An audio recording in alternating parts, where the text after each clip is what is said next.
Pozdrav baštovani, dobrodošli na kanal Svijet voća i povrća. U današnjem videu govorimo o greškama voćara, odnosno preskakanju zelene rezbe breskve. Breskva, kao što znate, traži posebnu pažnju. Ako preskočite zelenu rezbu, narušavate zdravlje stabla. Najveća greška koju pravi čak 90% voćara jeste da ljeti zaborave na zelenu rezbu. Ona je ključna da breskva rodi krupne, sočne plodove i da stablo ostane zdravo.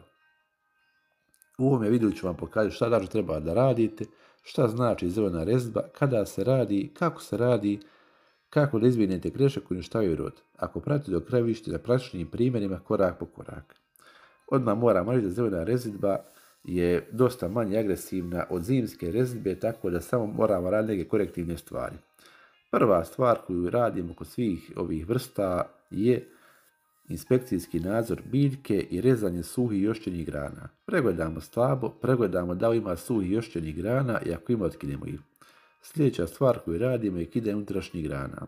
Kao što vidimo, to su ove sitne grane koje rastu unutrašnjost, to su grane koje smanjuju prozračnost i prodor sunca.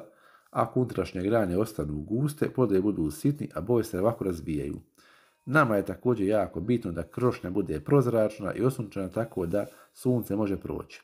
Tako da ove neke grane koje vam baš smeta unutrašnjosti morate otkinuti, tako da ja to volim raditi iz više navrata, tako da pregledam stablo, odmaknem se i vidim koje grane rastu unutrašnjost, koje najviše smeta i njih uklonimo. Ovdje vidimo još jednu granu koja raste unutrašnjost, ima potencijal da raste velika, tako da nju ćemo odstraniti, tako da naša krošnja bude, kao što vidite, na nekim spratovima, tako da bude prozračna. I prelazimo na drugi dio ove neke rezidbe. To je najvažniji dio rezidbe, to je rezidba vrhova i oblikovanje stabala. Znači, kod ove rezidbe jako je bitno da nam rodni potencijal doslovno ne pobjegne previše u zrak. Dakle, ne želimo da naše se rodne grane formiraju na visini koju mi ne možemo dohvatiti. To je ta neka visina na kojoj rade raznorazne ptice, tako da dobar dio tog roda na kraju pojedu ptice, a ne vi.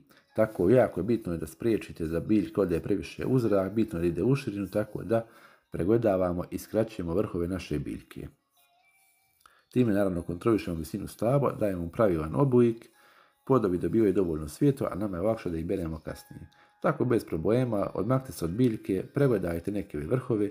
Ako vidite neki vrh koji ima 4-5 ovih sitnih grana koje rastu sa strane, otkinite vrh i dajte privuk ovim granama da rastu sa strane kao što sam ja ovdje uradio.